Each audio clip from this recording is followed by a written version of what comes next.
Vamos a empezar con estos temas del módulo sistema digestivo, que son los que nos quedan pendientes. Vamos a tomar en cuenta los principales temas que tengan que ver con la función o con el funcionamiento principalmente o que tengan que ver más que nada con temas muy complejos o que sean de demasiada importancia. No podemos abarcar todos, pero sí vamos a retomar los más principales como lo hemos hecho, ¿sale? Bueno, entonces vamos a recordar que lo primero que tenemos que irnos a ir, vamos a ver primero boca, la cavidad o región bucal como tal, ¿sí? Esta región bucal la podemos, bueno, vamos a ver también su dentición, lo que son los arcos dentarios, vamos a ver también lo que es la lengua como tal, es lo que vamos a abordar en este video. ¿Cuáles son los músculos? Acuérdense que tiene un montón de músculos esta boca y vamos a ver algunas definiciones como tal y en general, ¿no? Vamos a ver también lo que tiene que ver con sistema nervioso y con lo que es la irrigación de la lengua como tal y terminamos. ¿Estamos? Bueno, entonces empezamos primero por ¿dónde está? Aquí. A ver, entonces esto...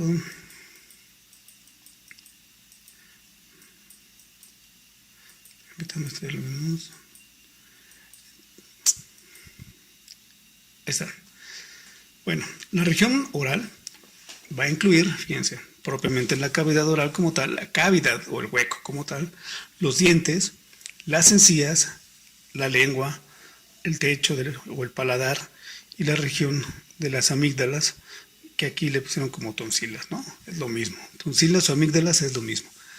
La cavidad oral consta de dos secciones como tal, el vestíbulo y la cavidad oral propiamente dicha. ¿Qué es esto? Bueno, esto se refiere a que el vestíbulo bucal se va a encontrar entre los dientes, ¿sí? Entre los dientes, las encías por un lado y los labios y las... Aquí le pusieron mejillas, pero yo creo que lo más correcto es carrillos y los carrillos por el otro. Si ustedes tocan con la punta de su lengua, tocan lo que es la parte externa de los dientes o su región externa de los dientes y entre los molares y el carrillo, podemos ver que el vestíbulo bucal se siente, ¿no? Es como una herradura, es lateral. Si nosotros ponemos la punta de la lengua adelante de lo que son los incisivos y el labio, vamos a ver el vestíbulo oral anterior, ¿verdad? Pues esto es muy fácil, esto ya lo vi en su trabajo y creo que no hay ningún problema, solamente repasamos. La cavidad oral propiamente dicha es el espacio entre los arcos dentales, tanto superior como inferior, va a estar lateralmente limitada y anteriormente también por los arcos dentales, el paladar y posteriormente, ¿qué vamos a encontrar? La bucofaringe como tal, ¿verdad? Bueno, aquí vemos en esta gráfica, si nosotros hacemos una sección de tipo paracoronal anterior a este nivel, ¿sí? A este nivel, plano de sección, fíjense más o menos por dónde está, y si nosotros lo vemos de frente, vamos a ver que aquí, identificando las estructuras, vamos a encontrar aquí el maxilar, un molar, ¿sí? Y aquí lo que es la mandíbula como tal, y en esta parte, pues aquí está representándolo como si fuera un alimento, ¿sí?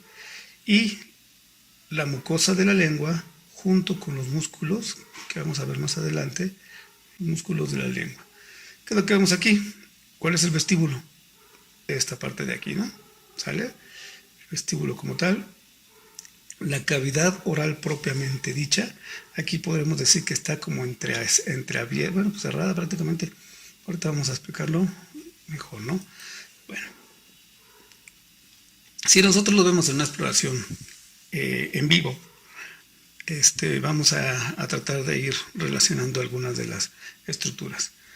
Vemos de adelante hacia atrás, pues obviamente los incisivos, vemos aquí parte del paladar, ahorita lo vamos a ver más de cerca. Ajá. A nivel del segundo molar, sabemos que en el carrillo, ustedes ponen igual la punta de la lengua a nivel del segundo molar, vamos a encontrar una eminencia, una prominencia, ¿no? Así como un pliegue que sabemos que es el conducto, es la valvulita del conducto de Stenone o la salida del conducto de Stenone o ampolla de conducto de Stenone, que este conducto de Stenone, recordemos que es por donde se excreta el contenido de lo que es la parótida. Pueden ustedes tocarlos a nivel segundo molar en lo que es el carrillo, de ambos lados, ahí se puede encontrar. Bueno, ¿qué más podemos encontrar aquí? Bueno, la lengua propiamente, ¿sí? Y aquí vemos lo que se le conoce como pilar anterior. Pilar anterior, ¿sí? Pilar anterior, los pilares anteriores, las amígdalas como tal, ¿sí? Las amígdalas como tal que se van a encontrar entre el pilar anterior y entre el pilar posterior. Aquí se ve se alcanza a ver el pilar posterior. En algunos pacientes no puede verse el pilar posterior. Sin embargo, aquí en este paciente lo vemos. Y luego en pacientes que tienen hipertrofia amigdalínica, menos vemos el pilar posterior. Pero bueno, sabemos que está ahí. Vemos también lo que es las fauces como tal, ¿sí? Y que es la úvula. Acuérdense que la úvula es también un músculo que está cubierto por mucosa.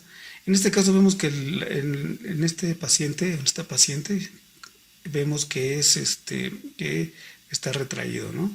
Entonces aquí vemos lo que es la úvula. La parte posterior, que es la parte posterior de la orofaringe como tal. Bueno. Con respecto al paladar, que sí quisiera ahondar un poquito más, vamos a ver que aquí tenemos, en su región más anterior se van a encontrar los famosos pliegues palatinos, ¿sí? La bóveda palatina como tal, ¿sí? O cavidad bucal como tal.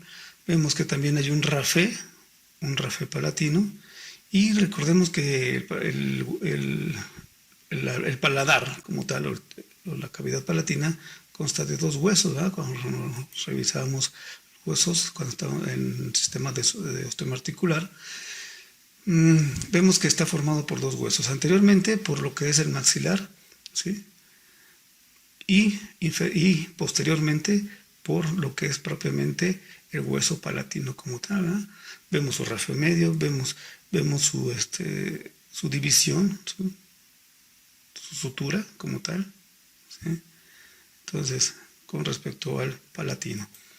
Bueno, vamos a ver algunos casos de patologías. ¿Cómo ven estas amígdalas?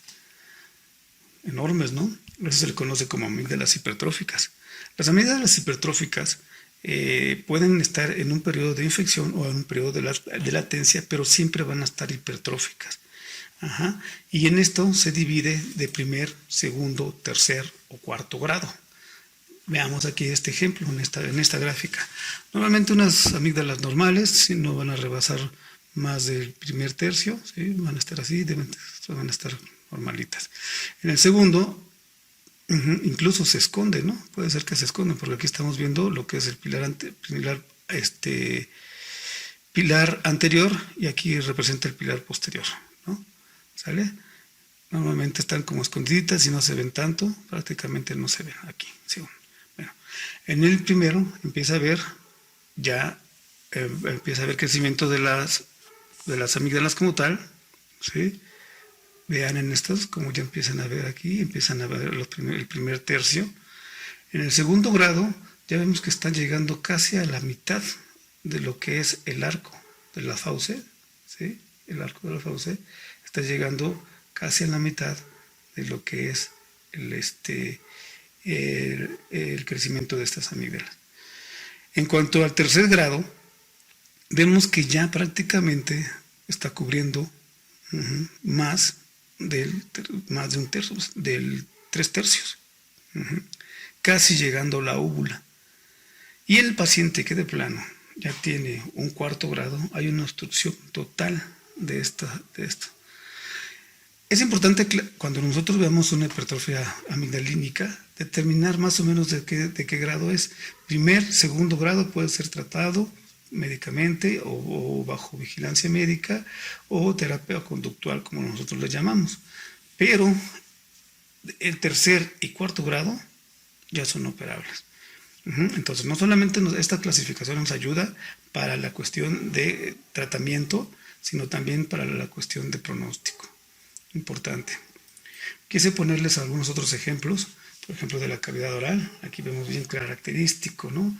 Las zonas masudas que le llaman algunos, que son como estos procesos blanquecinos, que si nosotros pasamos el abatelenguas en esa zona, vamos a ver que se desprenden y empiezan a sangrar. ¿Qué nos dice esto? ¿Esto qué es? Exacto, una candidiasis oral, que nosotros lo vemos mucho más frecuente en los pacientes, en nuestros pacientitos infantiles pediátricos, que llegan a tener con mucha frecuencia ese tipo de padecimientos. Es importante hacer diagnóstico diferencial con otras patologías que también pueden parecerse. También lo vemos mucho en los pacientes inmunocomprometidos, ya sea que estén bajo tratamiento con corticoides o con inmunosupresores, o pacientes que tengan inmunodepresión como tal, ¿no? Como VIH. Entonces, eso es una candidiasis oral. Aquí, pues, híjole, no encontré otra imagen más bonita, pero vamos a intentarla. Son aftas. Estas cositas aquí son aftas, que se les conocen como úlceras. Característica porque, ¿dónde habrá una más o menos? Pues esta. Aquí podemos ver cómo está todo blanquecino en el centro y alrededor hay eritema periférico, ¿no? Bueno, valga la redundancia, ¿sí? Blanquecino y periféricamente eritema. Y tienden a ser múltiples. Cuando se encuentran en cavidad oral,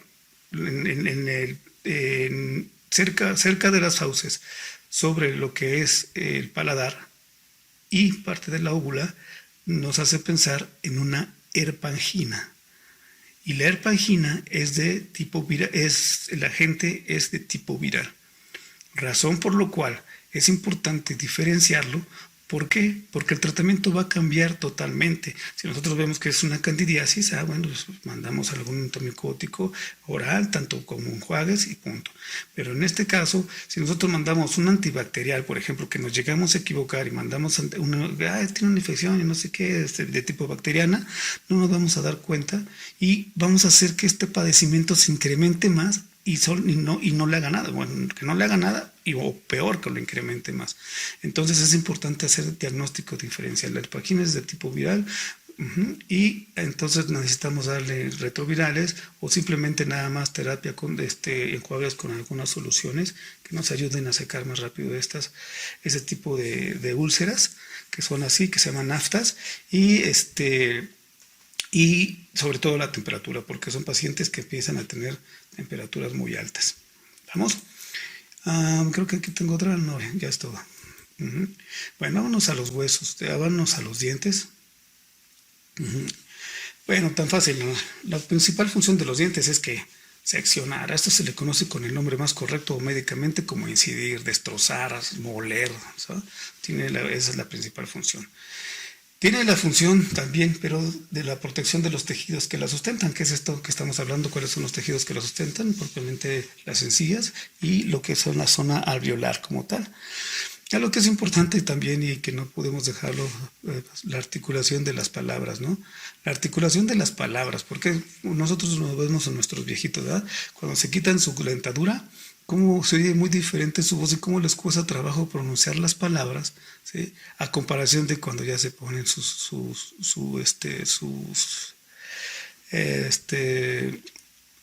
dientecitos falsos, ¿no? Entonces, eso es importante para la articulación para articular las palabras. Si nosotros ya vamos a ver, no vamos a entrar muy a fondo a esto, pero vamos a ver lo más importante. Entonces, estamos hablando que estos son ejemplos de una dentadura, de una dentadura permanente, y permanente significa que es la dentadura de un adulto. Acuérdense que es decidual, que son como la gente le conoce como de leche, ¿sí? Que son los niños antes de mudar, y ya del adulto, que se le conoce como permanentes. En el adulto van a ser en total 16 superiores y 16 inferiores, de los cuales 4 van a ser incisivos. ¿Vemos? 4 son unos incisivos, 2 caninos, uno de cada extremo. Bueno, si estamos hablando 2 caninos superiores, 2 caninos inferiores, 2 premolares, y ahorita vamos a compararlo con las deciduales. Vean, ¿sí? 2 y 2, 4, 4 y 8, ¿no? Y 3 premolares, 3 molares, perdón, 3 molares de cada lado, 6 y 6, 12. En total nos da 16 y 16. ¿Sale? ¿Qué pasa? Aquí vemos la diferencia. Este es un niño que todavía no ha mudado, obviamente, ¿sí? Y que aquí nos dice su aparición. Sí, es importante a veces determinar, aunque esto puede ser muy, muy variable, ¿no? Muy, muy variable. Hay niños que primero su aparición puede ser esta, a veces su aparición puede ser en los molares, o a veces nada más salen primero los colmillos. Entonces esto es muy vagal, como que decía de manera. Pero la caída sí, nosotros vemos a los niños de segundo año, desde primero todavía, ya los últimos años de primer grado, pero en segundo año todos están chimuelos. ¿Y por qué? Porque tienen la edad de 6 a 7 años, de 7 a 8 años, ¿verdad? Entonces, eso es algo que nosotros debemos de considerarlo, porque es cuando van a tener la caída. Ya más adelante, de los 10 a 12 años, puede haber la caída del colmillo. Ya hasta lo que son los 10 a 12 años, ya las caídas de los molares, ¿no? del primero y segundo molar. Y ya van saliendo los dientes permanentes, obviamente, ¿no? Los van supliendo esto. Entonces, en este caso, los niños vamos a ver que van a tener 10 superiores, 10 inferiores. Hasta acá van a tener un incisivo central, como en el adulto, va a tener un incisivo lateral, como en el adulto, va a tener su colmillo, como en el adulto, ¿sí? Va a tener, pero aquí, perdón, hasta aquí vamos muy parecido a los adultos, ¿sí? Pero aquí, si nos vamos atrás, ¿qué va a haber? Los premolares. Es aquí donde está la diferencia. Aquí, en el infante, no hay premolares. ¿Ya vemos? ¿Sí? Y vamos a ver otra característica, que en el adulto hay 3 molares de cada lado. Perdón. Entonces, ¿qué es lo que falta? El primer y el segundo molar sí lo hay, pero no hay el tercero, lo que le llaman la mola del juicio como tal, ¿no? Esa es la diferencia entre un decidual y un permanente. Fíjense, esta foto me llama mucho la atención. Es una vista lateral de un infante. Como vemos, se hicieron secciones, perdón. Sí, aquí vemos hueso de macizo facial, propiamente maxilar, y la mandíbula como tal. Abrieron, se hizo una abertura para mostrar cómo se encuentran aquí los dientes que van a brotar. ¿Sale? Se cae uno y emerge el otro. Se cae este y emerge el otro. Lo mismo superiormente. Se cae y va emergiendo el otro, prácticamente. Dice que es una zona prácticamente, bueno, lo que hacen más que nada los dientes van empujando a los otros dientes para que se vayan desprendiendo poco a poco. Muy interesante esta imagen. Bueno, inervación. Su inervación es muy importante. Y sobre todo más que nada por los dentistas también, que tienen que hacer donde deben de aplicar donde tienen que aplicar la anestesia, o si quieren hacer un bloqueo más masivo, cosas de este tipo. Es importante que lo sepamos. Nos vamos a acordar del ganglio del trigémino, ¿sí? que es el quinto par craneal, ¿sí? Y este trigémino, acuérdense que uno va para arriba, que es el orbitario, y el del medio es el nervio maxilar, que va a dar unas ramas infraorbitarias, infraorbitarias, rama del segundo, del trigémino del trigémino 2. Pero vemos que aquí hay unas ramas que emergen de este ganglio, de este nervio. ¿Ya lo vimos? ¿Sale? Entonces, y estas ramas se van a llamar nervios alveolares. Y no es difícil olvidarnos de ellos. Va a ser anterior, medio y posterior. Fácil, ¿no? Entonces aquí vemos sus diferentes inervaciones como tal. Aquí es un poquito más complicado con respecto a los inferiores. No van a ser tan exactos, no va a ser así anterior, medial o posterior, sino aquí van a haber diferentes ramos que van a ser de la tercera rama del quinto par. ¿Vemos? ¿Sí? Aquí se divide para la lingual, esta es la lingual, ¿sí? Y de aquí va a ser la localización de lo que es el nervio maxilar, el nervio mandibular o tercero del facial, del trigémino. Vemos sus diferentes ramas. Va a haber un ramo mentoniano, ramos incisivos, ramos dentarios del alveolar inferior, ¿sí? Y otro colado, fíjense, este es otro ramo, que es el ramo bucal. Va a dar otro ramo, fíjense, aquí lo pintaron de verde para que se distinguiera. Entonces nosotros lo podemos ver en esta gráfica. En el arco dentario superior vemos cómo va a ser irrigado por B2. Y anterior, medio y posterior. ¿Vemos? Aquí, en B3, vamos a ver que va a estar el ramo bucal. ¿Se acuerdan que lo estábamos viendo en la anterior? Ramo bucal.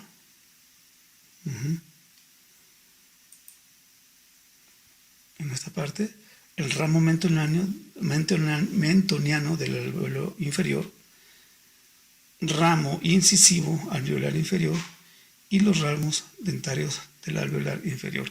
Todos estos ramos del ¿qué? Del quinto par craneal mandibular. ¿Sale? Bueno. Vamos a ver acerca de la lengua. Vamos a acercarnos un poquito más aquí. Podemos decir que la lengua es un órgano muscular, como decíamos.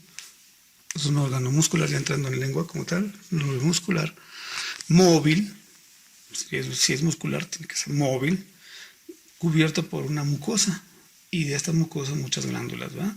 Tiene múltiples funciones. La articulación de las palabras, la introducción de alimentos como parte de la deglución, participa también en el gusto, obviamente, ¿sí?